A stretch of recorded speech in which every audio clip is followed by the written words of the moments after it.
This is the presentation video for Crossword Solver, my entry as final project for the course, CS50's Introduction to Programming with Python.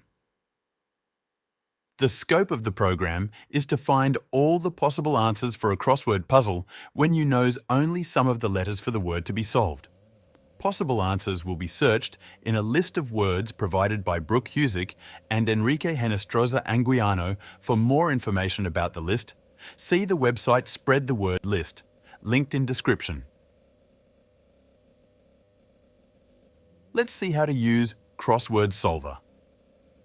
Enter the known letters for the word to be solved in the entry field at the top of the windows. Enter a question mark for the letters not discovered yet. Press the Search blue button to look for matching words. They will appear in the display area in the center of the screen. To reset the entry field and display area, press the clear green button.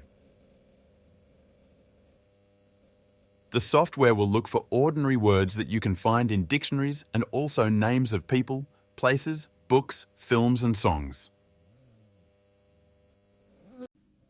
For interacting with users, the program shows a graphical user interface created with Tkinter with the help of TTK Bootstrap, a theme extension that enable modern flat-style themes.